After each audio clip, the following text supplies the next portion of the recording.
Facebook पर किसी अनजान से दोस्ती के चक्कर में गंवानी पड़ी अपनी किडनी।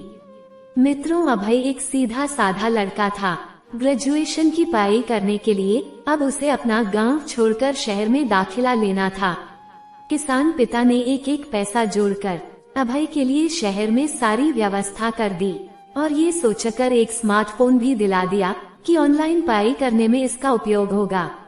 स्वभाव से अंतर्मुखी अभय को अब अपने सपनों को पूरा करने के लिए बहुत मेहनत करनी थी। अपने संकोची स्वभाव के कारण वह शहर के बच्चों के साथ उतना घुल मिल नहीं पाया और दोस्त बनाने के लिए उसने सोशल मीडिया का सहारा लिया।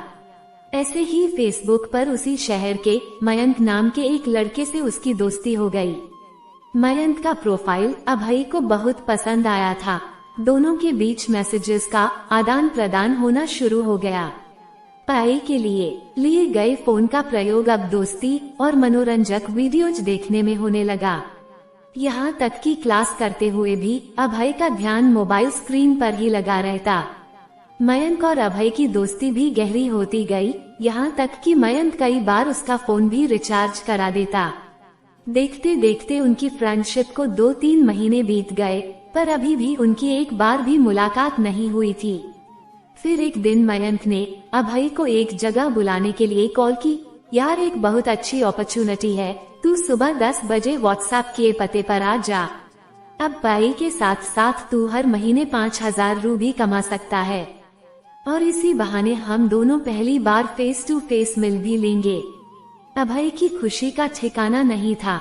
दोस्त से मिलने की खुशी और पैसा कमाने का अवसर मिलने की बात से वो फूला नहीं समा रहा था।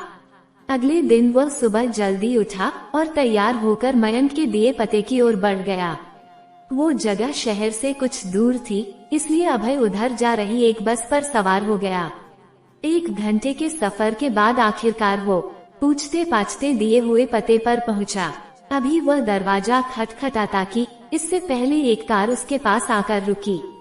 उसमें से 45-50 साल का एक अधेड़ व्यक्ति बाहर निकला और बोला, सुनो बेटा, क्या तुम्हारा नाम अभय है? जी अंकल, अभय बोला। मुझे मयंक ने भेजा है। दरअसल अचानक मीटिंग का स्थान बदल गया है। आओ कार में बैठो, मैं तुम्हें सही जगह ले चलता हूँ, व्यक्ति बोला। अभय फौरन कार में बैठ गया और वे आगे बढ़ गए। व्यक्ति ने अभय की केयर करते हुए उसे पीने के लिए फ्रूटी दी। फ्रूटी पीने के करीब 3 घंटे बाद जब अभय की आंखें खुली तो उसने खुद को एक पार्क में लेटा हुआ पाया। उसे पेट की एक तरफ काफी दर्द महसूस हो रहा था। मोबाइल और पैसे भी गायब थे। कुछ देर तक तो उसे समझ ही नहीं आया कि वो आखिरकार से यहाँ कैसे पहुँच गया। फिर उसने शर्ट उठाकर दर्द वाली जगह देखी तो वहाँ एक चीरा लगा हुआ था।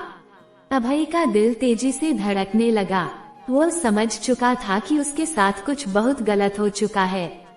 वो फौरन भागकर डॉक्टर के पास गया, पर डॉक्टर ने जो बात उसे बताई उसे सुनकर उसके पैरों तले जमीन ही खिसक गई। उसके शरीर से एक किडनी गायब थी। अब उसकी काटो तो खून नहीं वाली हालत हो गई। सोचने लगा, क्या सपने लेकर गांव से शहर आया था, अब अपने पिताजी को क्या जवाब देगा। वह भागा भागा पुलिस के थाने पहुंचा। वहां जाकर तो उसके सामने डिजिटल दुनिया की सारी सच्चाई सामने आ गई। ये जो फेसबुक पर मयंक का प्रोफाइल था वो कोई युवा नहीं बल्कि वही अधेड़ व्यक्ति था जिसने उसे कार में बैठाया था। वो आकर्षक अकाउंट बनाकर अभय जैसे लोगों को जो सफलता शॉर्टकट में चाहते थे और ऐसे छलावे पे विश्वास करते थे, फांसता था। फिर धीरे धीरे पर्सनल लाइफ में घुसकर उन्हें नौकरी का झांसा देकर बुलाता। उसके बाद शरीर के अंगों की चोरी करता था। ऐसे कितने सारे केसेस उसके नाम थे। सोशल मीडिया पर सोशल न होकर अगर अभय वास्तविक दुनिया में सोशल होता तो शायद ऐसी नौबत ही नहीं आती। स्क्रीन के पीछे का सच अब आईने की तरह साफ हो चुका था। इतनी बड़ी ठोकर लगने के बाद अब उसने मोबाइल स्क्रीन पर अपना समय गंवाना बंद कर दिया। वास्तविक और आभासी दुनिया के बीच का फर्क अब उसकी समझ में आ चुका था, पर बहुत कुछ खोने के बाद। दोस्तों, ऑनलाइन वर्ल्ड में किसी पर आंख मूंद कर विश्वास करना आपको मुसीबत में डाल सकता है। इसलिए सोशल मीडिया और इंटरनेट को प्रयोग पूरी सावधानी के साथ करें ताकि आपको कभी अभय की तरह पछताना ना पड़े। उम्मीद है दोस्तों ये छोटी कहानी आप लोगों को पसंद जरूर आई होगी। तो प्लीज दोस्तों वीडियो को लाइक करके मेरे चैनल को सब्सक्राइब जरूर कर देना और वीडियो में लास्ट तक बने रहने के लिए आप लोगों का तहे दिल से धन्यवाद। मित्रों इस कहानी को ज्यादा से ज्यादा शेयर जरूर करना ताकि कोई भाई या बहन किसी ऐसे जाल में ना फंसे।